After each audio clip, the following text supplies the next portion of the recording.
দিয়ারে সালাম নামের এক রাজ্যের একটি গল্প, যেখানে বাস করতেন এক অসামান্য রূপবতী শাহজাদি যার নাম আলিশবা। কিন্তু ভাগ্যের কি এক নিষ্ঠুর পরিহাস! সামান্য এক ভুল করার কারণে স্বয়ং তার বাবা জালেম বাদশাহ আবদুল্লাহ তাকে কারাগারে বন্দি করে রেখেছিলেন। এক দয়ালু উজির আদনান তাকে মুক্তি দিয়ে একটি নদীতে ভাসিয়ে দিলেন।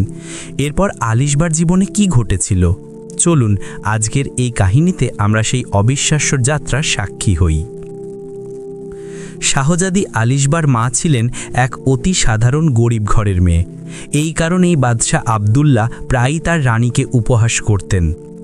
তোমার ভাগ্য ভালো যে তুমি বাদশাহের স্ত্রী হয়েছ, ভালো খাবার খাও, ভালো পোশাক পরো। কিন্তু যদি কোনো গরিবের স্ত্রী হতে, তাহলে রুটির বদলে হয়তো মাটি চিবাতে হতো। এই ধরনের মন্তব্যের কারণে রানী সর্বদা মন মোড়া হয়ে থাকতেন। রানীর চোখে জল দেখলে ছোট্ট আলিশবার মন দুঃখে ভরে যেত। তিনি মাকে সান্ত্বনা দিয়ে বলতেন, মা, আমার বিয়ে কোনো ধনী শাহজাদার সাথে করাবেন না, আমি কোনো গরিবের সাথে বিয়ে করব। আর যদি ভাগ্য প্রসন্ন হয়, তাহলে আমি তাকে বাদশা বানিয়ে আমার বাবার সিংহাসনে বসাবো। আলিশবার এই প্রতিজ্ঞার পেছনে ছিল গরিব মানুষের প্রতি তার গভীর সহানুভূতি। একদিন বাদশাহ আবদুল্লাহ তার সিংহাসনে বসেছিলেন। হঠাৎ একটি কাক এসে গাছের ডালে বসে কাঁ কাঁ করে আওয়াজ করতে শুরু করল। বাদশাহ দ্রুত তার উপদেষ্টাদের ডেকে জিজ্ঞাসা করলেন, এই কাকটা কি বলছে? উপদেষ্টারা অনেকক্ষণ মাথা চুলকে বললেন, জাহাপনা, এটা আমাদের ভাষা নয়, কাকটি হয়তো শুধু মনোরঞ্জনের জন্য কাঁ কাঁ করছে। বাদশাহ রাগে যেন অগ্নি শিখার মতো হয়ে উঠলেন। তিনি জল্লাদকে ডেকে আদেশ দিলেন, এদের সবার গর্দান নিয়ে নাও। ঠিক তখনই শাহজাদি আলিশবা ছুটে এসে বাবার সামনে দাঁড়ালেন। তিনি বললেন, আব্বাজান, যদি আমি আপনার প্রশ্নের সঠিক উত্তর দিতে পারি, তাহলে কি আপনি এই উপদেষ্টাদের ছেড়ে দেবেন? বাদশাহ বললেন, হ্যাঁ, যদি তুমি সঠিক উত্তর দাও তাহলে তাদের ছেড়ে দেওয়া হবে। আলিশবা নির্ভয়ে উত্তর দিলেন, আব্বাজান, এই কাকটি বলছে যে স্বামীকে মর্যাদাবান করে এবং আকাশে তুলে দেয় সে হলো স্ত্রী, আর যে স্বামীর সম্মান ও মর্যাদা মাটিতে মিশিয়ে দেয় সেও হলো স্ত্রী। এই কথা শুনে বাদশাহ সারা শরীর রাগে কাঁপতে লাগল। তিনি গর্জে উঠলেন, অপদার্থ মেয়ে, অযোগ্য! তোমার কি বলার উদ্দেশ্য যে আমার অশান্তি আমার স্ত্রীর জন্য, যে কিনা এক গরিবের মেয়ে? আমি তোমাকে জীবন্ত কবর দেব, যাতে সব মেয়েরা শিক্ষা পায় আর তারা বাবার সামনে মুখ না খোলে। বাদশাহ আবদুল্লাহ আলিশবাকে কারাগারে পাঠালেন আর উপদেষ্টাদের মুক্তি দিলেন। 1 মাস ধরে বাদশাহ আবদুল্লাহ দুঃখে ও হতাশায় তার মহলে বসে রইলেন। এরপর এক প্রবীণ উজির ইমরান এসে বললেন, বাদশাহ সালামাত, এভাবে বসে থাকলে আপনারই ক্ষতি হবে। বাইরে যান, মন ভুলানোর জন্য শিকারে চলুন। বাদশাহ রাজি হলেন। তিনি 400 উপদেষ্টা আর 40 উজিরকে নিয়ে শিকারে বের হলেন। 7 দিন খুঁজেও কোনো শিকার মিলল না। হতাশ হয়ে বাদশাহ এবং তার সঙ্গীরা এক নদীর কাছে পৌঁছলেন। সেখানে এক বয়স্ক বৃদ্ধকে দেখা গেল, যিনি পানি থেকে ছোট পাথর তুলে কিছু লিখছিলেন, তারপর আবার পানিতে ফেলে দিচ্ছিলেন। বাদশাহ জিজ্ঞেস করলেন, কে তুমি হে বৃদ্ধ, আর কি করছো এখানে? বৃদ্ধ হেসে বললেন, আমি এক গরিব মানুষ, বাদশাহের সাথে কি কথা বলতে পারি? বাদশাহ রেগে বললেন, আমার প্রশ্নের উত্তর দাও, না হলে এখনই তোমাকে তলোয়ার দিয়ে 2 টুকরো করে দেব। বৃদ্ধ উত্তর দিলেন, আমি মানুষের ভাগ্য বলি। বাদশাহ বললেন, তাহলে বলো, আমার অবাধ্য মেয়ের ভাগ্য কি লেখা আছে? বৃদ্ধ পানিতে হাত ঢুকিয়ে এক মুঠো নুড়ি পাথর তুলে বললেন, নূর দ্বীপে এক সাহসী যুবক থাকে, সে এক গরিব রাখালের ছেলে। তোমার মেয়ের বিয়ে সেই যুবকের সাথেই হবে। বাদশাহের চেহারা রাগে লাল হয়ে গেল। বাদশাহ রাগ নিয়ে বললেন, সেই দেশে পৌঁছাতে কতদিন লাগবে? ভালো ঘোড়ায় গেলে কতদিন? বৃদ্ধ উত্তর দিলেন, 18 মাস। বাড়ি ফিরে বাদশাহ 3 দিন ধরে একটানা ভাবলেন কিভাবে মেয়েকে সেই গরিব রাখালের থেকে দূরে রাখা যায়, কারণ তিনি গরিবদের অনেক ঘৃণা করতেন। তিনি চিন্তা করতে লাগলেন, মেয়েকে কি না খাইয়ে মেরে ফেলবেন নাকি টুকরো টুকরো করে দেবেন। বাদশাহের খারাপ উদ্দেশ্য উজির আদনানের কাছে ফাঁস হয়ে গেল। উজির মেয়েটির প্রতি দয়া করলেন। রাতে তিনি আলিশাবাকে কারাগার থেকে বের করে নিজের বাড়িতে নিয়ে এলেন। তিনি একটি সুন্দুক তৈরি করিয়ে আলিশাবাকে তার ভিতরে রেখে নদীতে ভাসিয়ে দিলেন। নদীর তীরে কাঠকুড়োতে গিয়েছিলেন এক বৃদ্ধ, আবু বক। তখন তিনি সেই সুন্দুকটি দেখতে পেলেন। তিনি দ্রুত নিজের পোশাক খুলে পানিতে নেমে গেলেন এবং সুন্দুকটি টেনে তীরে নিয়ে এলেন। তিনি চারদিকে ভালো করে দেখলেন, কিন্তু বুঝতে পারলেন না কিভাবে এটি খোলা যাবে। তারপর কুড়াল দিয়ে সুন্দুকের ঢাকনা একটা ছিদ্র করলেন এবং উঁকি মেরে দেখলেন ভেতরে এক অত্যন্ত সুন্দরী মেয়ে শুয়ে আছে। বৃদ্ধ আবু বক্কর বিস্মিত হয়ে গেলেন এবং ভাবলেন হয়তো এটি কোনো বণিকের মেয়ে, যে তার বাবার সাথে সফরে বেরিয়েছিল আর জাহাজডুবি হওয়ায় সে সুন্দুকটিতে ভেসে এসেছে। বৃদ্ধ মেয়েটিকে ডাকলেন, হে মেয়ে, তুমি জীবিত না মৃত? আলিশাবা ভেতর থেকে উত্তর দিলেন, আমি জীবিত। বৃদ্ধ ভাবলেন এখন কি করা উচিত। সে ভাবতে লাগলো, যদি সুন্দুক রেখে জমানো শুকনো লাকড়িগুলো মহলে নিয়ে যাই তাহলে 20টির বেশি মুদ্রা পাব না, আর যদি লাকড়িগুলো ছেড়ে সুন্দুক তুলে মহলে নিয়ে যাই তাহলেও কিছু পাব না। এর চেয়ে ভালো সুন্দুকটি বাজারে বিক্রি করে দিই, কে আর জানে ভিতরে কি আছে। এই ভেবে বৃদ্ধ সুন্দুকটি নিয়ে বাজারে পৌঁছলেন। বাজার তখনও খোলা ছিল। এমন সময় বাদশাহ ইব্রাহিম, আগের নাম কারাশা নামের এক বাদশাহ, বৃদ্ধতা বাজারে দেখলেন। তিনি বৃদ্ধের কাছ থেকে সবসময় লাকড়িগুলো নিতেন। তিনি রেগে বৃদ্ধকে জিজ্ঞেস করলেন, হে বৃদ্ধ, লাকড়িগুলো কোথায়? আমার লাকড়িগুলোর চিন্তা না করে তুমি কারো কাছে চুরি করতে গিয়েছিলে আর এই সুন্দুকটি তুলে এনেছ? এই বলে তিনি তলোয়ার বের করে বৃদ্ধকে 2 টুকরো করে ফেললেন। তারপর কর্মচারীদের আদেশ দিলেন সুন্দুকটি মহলে নিয়ে যেতে। মহলে সুন্দুকটি খোলা হলে আলিশাবার সৌন্দর্য দেখে বাদশাহ ইব্রাহিম মুগ্ধ হয়ে গেলেন। রাগী বাদশাহ তখনই আলিশাবাকে বললেন, আমাকে বিয়ে করে নাও। আলিশাবা কাঁদতে লাগলেন আর মনে মনে ভাবছেন, আমি তো গরিবের সাথে বিয়ের প্রতিজ্ঞা করেছি, এখন কি করব। তারপর আলিশাবা কাদশাকে বললেন, আপনি আমাকে 40 দিনের সময় দিন। আমি অনেক দিন সুন্দুকের ভিতরে ছিলাম, খুব ক্লান্ত, এখন একটু বিশ্রাম নিতে চাই, কিছু মেয়ে সহকর্মীদের সাথে সময় কাটাতে চাই, আনন্দ করতে চাই। বাদশাহ ইব্রাহিম দাঁত কিরমির করে বললেন, যদি এখনই আমাকে বিয়ে না করো তাহলে তোমাকে মেরে ফেলব। মেয়েটি কাকুতি মিনতি করে বলল, তাহলে অন্তত আমাকে 3 দিনের সময় দিন। বাদশাহ ইব্রাহিম কঠোরভাবে বললেন, তোমার বিশ্রাম আর আনন্দের জন্য 1 দিনই যথেষ্ট। 40 জন মেয়েকে তার সাথে দেয়া হলো এবং তাদের নির্দেশ দেয়া হলো যেন তারা আলিশাবার উপর একটানা নজর রাখে, 1 মুহূর্তের জন্য তাকে চোখের আড়াল হতে দেয়া যাবে না। আলিশাবা 40 জন মেয়েকে নিয়ে বাদশাহের বাগানে পৌঁছলেন। বাগানের অন্যদিকে নদী বয়ে যাচ্ছিল। আলিশাবা মেয়েদের বললেন, চলো নদীতে গোসল করি। তারা সবাই নদীর তীরে পৌঁছল। যেই আলিশবা পানিতে নামলেন, এক ভয়ঙ্কর বিশাল মাছ না জানি কোথা থেকে এসেছিল। মাছটি আলিশবাকে গিলে ফেলে দ্রুত পানিতে অদৃশ্য হয়ে গেল। মেয়েরা দৌড়ে মহলে এলো এবং বাদশাহকে এই দুর্ঘটনার খবর দিল। এই কথা শুনে বাদশাহ ইব্রাহিম রাগে উঠে দাঁড়ালেন। তিনি তার মুকুট, সোনার পেটি আর রাজকীয় পোশাক খুলে মেঝেতে ফেলে দিলেন এবং মহল থেকে বেরিয়ে এলেন। তিনি সমস্ত জায়গায় খুঁজলেন, কিন্তু তাকে আর কোথাও পাওয়া গেল না। এখন আমরা নূরদ্বীপের গল্প শুনি। একদিন নদীর তীরে এক যুবক রাখাল, যার নাম খালেদ, আগের নাম রাখাল, তার ভেড়া বকরি চড়াচ্ছিল। সেখানে কিছু জেলে নদীতে জাল ফেলে মাছ ধরছিল। রাখাল ছেলেটি জেলেদের কাছে তার দুঃখের কথা বলল, আমার বাবা আর আমি দুজনেই ক্ষুধার্ত। শহরের বাজারে গিয়ে রুটি কেনার কোনো উপায় নেই, কারণ আমার বাবা অসুস্থ আর আমি এখানে ভেড়া বকরি চড়াতে ব্যস্ত। আমি এদের ছেড়ে কোথাও যেতে পারি না। তোমরা আমাকে কিছু মাছ দাও, আমি সেটি নিয়ে গিয়ে আমার বাবাকে খাওয়াবো। জেলেরা বলল, ঠিক আছে, জালে যা আসবে তা তোমার। এই বলে তারা জাল টেনে তুলল। জালে একটি খুব বড় মাছ ধরা পড়ল। তারা সেই বড় মাছটি রাখাল ছেলেটিকে দিয়ে দিল। রাখাল মাছটি তুলতে চাইল, কিন্তু সেটি এতটাই ভারী ছিল যে সে একলা পারল না। 5 জনের সাহায্যে মাছটিকে টেনে তার বাড়িতে নিয়ে এলো। মাছটিকে বাবার কাছে রেখে সে আবার তার ভেড়া বকরির কাছে ফিরে গেল। বৃদ্ধ ওমর মাছটি দেখে খুব খুশি হলেন। তিনি ছুরি দিয়ে মাছের পেট কাটলেন, তো ভেতরে একটি মেয়েকে পড়ে থাকতে দেখলেন। বৃদ্ধ ওমর মেয়েটির মুখে জলের ফোঁটা দিলেন। মেয়েটি জ্ঞান ফিরে পেল এবং চোখ খুলল। সে উঠে দাঁড়ালো এবং বৃদ্ধকে সালাম করল। তারপর সে বলল, বাবা, আমার খিদে পেয়েছে, কিছু খেতে দিন। বৃদ্ধ মাছের একটি টুকরো কাটলেন এবং ভেজে মেয়েটিকে দিলেন। মেয়েটি মাছ খেল এবং তারপর বৃদ্ধকে জিজ্ঞেস করল, বাবা, আপনি কি কাজ করেন? বৃদ্ধ জানালেন, আমি রাখাল ছিলাম, এখন বৃদ্ধ হয়ে গেছি, এখন এই কাজ আমার ছেলে করে। এ কথা শুনে মেয়েটি খুব খুশি হলো এবং উৎসাহের সাথে বলে উঠল, আমার ইচ্ছা পূরণ হয়ে গেল বাবা। যদি আপনি বলেন তবে আমি আপনার ছেলেকে বিয়ে করে নিই। আমার মাও একজন গরিব পরিবারের মেয়ে ছিলেন। বিয়ের জন্য আমাদের কাছে টাকা কোথায়? বৃদ্ধ বললেন। কোনো ব্যাপার না, মেয়েটি উত্তর দিল। যখন আমি নিজের ইচ্ছায় বিয়ে করছি তখন লোকদের দাওয়াত দেওয়ার কোনো প্রয়োজন নেই। বৃদ্ধ সেদিন আলিশবার সাথে তার ছেলে খালেদের বিয়ে পড়িয়ে দিলেন।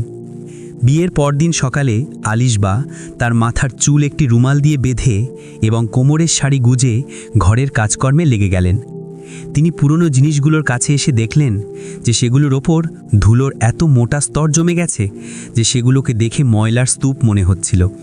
বাকি বাসনপত্রেরও একই অবস্থা ছিল। আলিশবা সেই বাসনপত্রগুলো ঝকঝকে করলেন এবং তারপর ঘরের উঠোন ঝাঁটা দিয়ে পরিষ্কার করলেন। সমস্ত নোংরা কাপড় ধুয়ে দিলেন। এইসব দেখে বৃদ্ধ ওমরের হৃদয় দিনের আলোর মতো উজ্জ্বল হয়ে উঠল। তিনি উঠে পুত্রবধূর কাছে এলেন এবং খুব ভালোবাসার সাথে বললেন, দীর্ঘজীবী হও আমার মেয়ে। আমি বৃদ্ধ হয়ে গেছি, আমার দ্বারা ঘরের কোনো কাজ হয় না। আমার ছেলে সকালে উঠেই কাজে চলে যায় আর সন্ধ্যাতেই ফিরে আসে। আমরা কত ভাগ্যবান যে তোমাকে পেয়েছি। তোমাকে এত পরিশ্রম করতে দেখে আমার ইচ্ছা করছে যে আমিও তোমার সাহায্য করি। আমাকেও কোনো কাজ বলো। আলিশবা তার কানের একটি দুল বৃদ্ধকে হাতে দিয়ে বললেন, আপনি এটি বাজারে নিয়ে যান। যদি কেউ এর দাম জিজ্ঞাসা করে তবে বলবেন যে আপনি নিজেই বিবেক আর সততার সাথে কিছু দিয়ে দিন।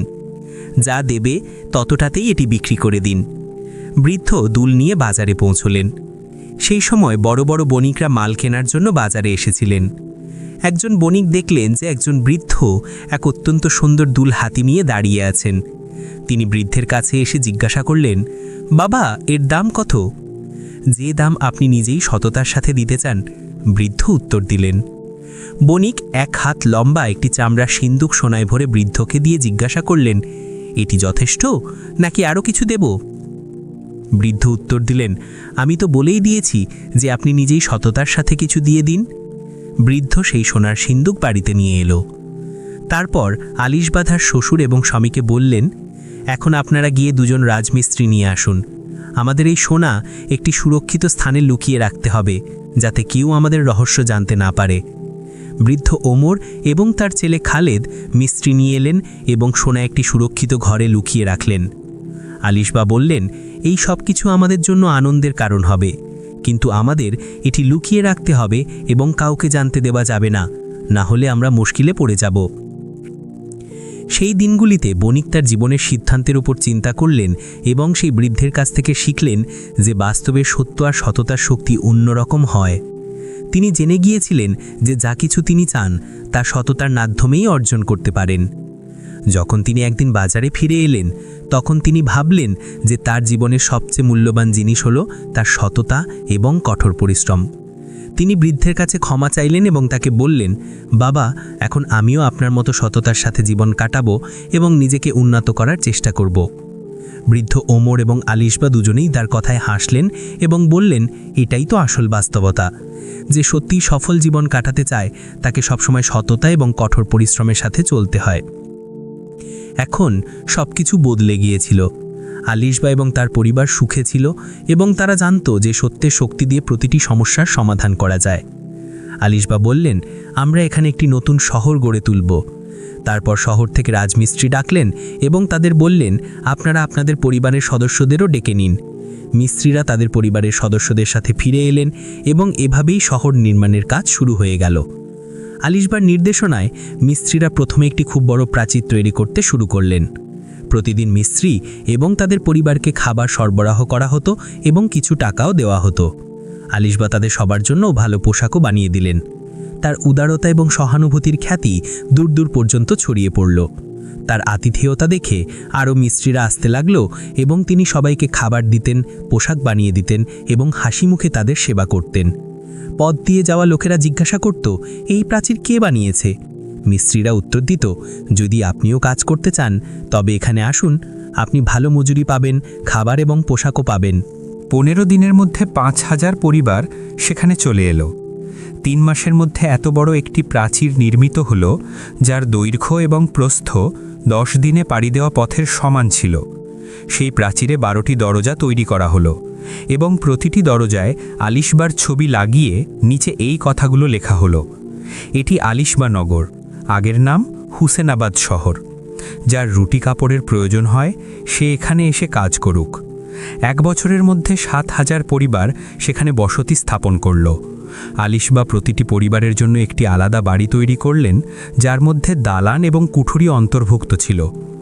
এবং এই শহরের প্রতিটি দরজায় 25 জন সৈন্য নিযুক্ত করা হলো এবং তাদের নির্দেশ দেওয়া হলো, যে ব্যক্তি আলিশবার ছবি বেশি সময় ধরে দেখবে তাকে ধরে আমার কাছে নিয়ে এসো। এভাবেই শহরের খ্যাতি বাদশাহ আবদুল্লার কাছে পৌঁছল। বাদশাহ রাগে বললেন, এ কে যে আমার মহত্বের ওপর আঙুল তুলেছে? এ কে যে আমার জায়গিরে শহর গড়ছে? আমি গিয়ে তার হিসেব নেব। বাদশাহ আলিশবানগরে পৌঁছলেন এবং দরজায় দাঁড়িয়ে থাকা প্রহরীদের জিজ্ঞাসা করলেন, এই শহর কে বানিয়েছে? প্রহরী উত্তর দিল, যার এই ছবি এই শহর সে বানিয়েছে, এবং আলিশবার ছবির দিকে ইঙ্গিত করল। তারা বলল, যখন আমরা আপনার দরবারে কাজ করতাম তখন আপনি কখনো আমাদের বাচ্চাদের চিন্তা করেননি। আমরা নিজেও পেট ভরে খেতে পারতাম না, কিন্তু আলিশবা আমাদের এবং আমাদের বাচ্চাদের যত্ন নিয়েছে।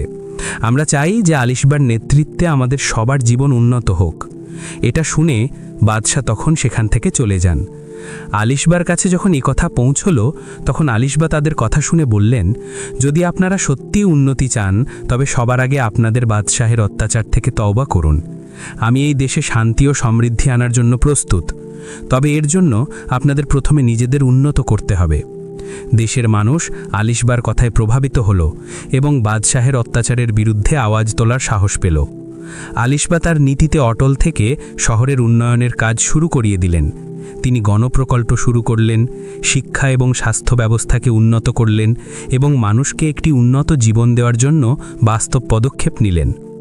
এরপর শহরের অবস্থা দ্রুত উন্নত হতে লাগল। মানুষ খুশি হল এবং আলিশবাকে একজন মহান নেতা হিসাবে সম্মান করা হলো। এখন বাদশাহ আবদুল্লাহ একটা অদ্ভুত স্বপ্ন দেখলেন। একটা চিল তাকে তুলে নিয়ে যাচ্ছিল এবং সেই চিলকে বলছিল, আমাকে ক্ষমা করে দাও, আমি তোমার দাসত্ব স্বীকার করে নিচ্ছি। চিল উত্তর দিল, যদি তুমি আমার দাসত্ব স্বীকার করো তবে আমি তোমাকে তোমার অত্যাচার আর জুলুম থেকে মুক্ত দেব। বাদশাহ চিলের কথা চিন্তা করলেন এবং তাকে প্রতিশ্রুতি দিলেন যে তিনি এখন তার অত্যাচারী শাসন ছেড়ে দেবেন এবং মানুষের সাথে ন্যায় করবেন। চিল তাকে মুক্ত দিল এবং স্বপ্নের সমাপ্তি ঘটল। যখন তিনি ঘুম থেকে উঠলেন তখন তিনি খুব আতঙ্কিত ছিলেন। সেই সময় আলিশবা তার সেনাবাহিনী নিয়ে এগিয়ে যাচ্ছিলেন। তিনি তার পথের প্রতিটি বাধাকে অতিক্রম করেছিলেন এবং তার বাবার অত্যাচারের বিরুদ্ধে একটি মহান যুদ্ধের প্রস্তুতি নিয়েছিলেন। তিনি তার পথে অটল ছিলেন এবং তার সংকল্প এত শক্তিশালী ছিল যে তার সেনাবাহিনীও তার পেছনে চলছিল। স্বপ্নে বাদশাহ পুনরায় দেখলেন এবং চিলকে বলছেন, আমার সিংহাসন মুকুট নিয়ে নাও এবং আমার রাজ্য কোষাগার নিয়ে নাও, শুধু আমার জীবন বাঁচাও। চিল উত্তর দিল, আমার তোমার সম্পদ এবং রাজ্যের কোনো পরোয়া নেই, আমি তো তোমার মেয়ে আলিশবার রক্ত পান করতে চাই। যেই বাদশাহ তার মেয়ের নাম শুনলেন তিনি কেঁদে উঠলেন।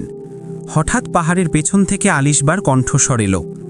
এক হাতে তলোয়ার এবং অন্য হাতে সুরখা পাখির মাংস দিয়ে তৈরি কাবাবের শিক ছিল। আলিশবা এসে তলোয়ার দিয়ে চিলকে 2 টুকরো করে দিলেন। তারপর তিনি তার বাবাকে কোমর থেকে ধরে আস্তে করে মাটিতে শুইয়ে দিলেন। এরপর তিনি কাবাব তার বাবাকে দিয়ে বললেন, আব্বাজান, যদি কোনো আমার ভুল হয়ে থাকে তবে আমাকে ক্ষমা করে দেবেন। বাদশাহ স্বতঃস্ফূর্তভাবে চিৎকার করে উঠলেন এবং জেগে উঠলেন।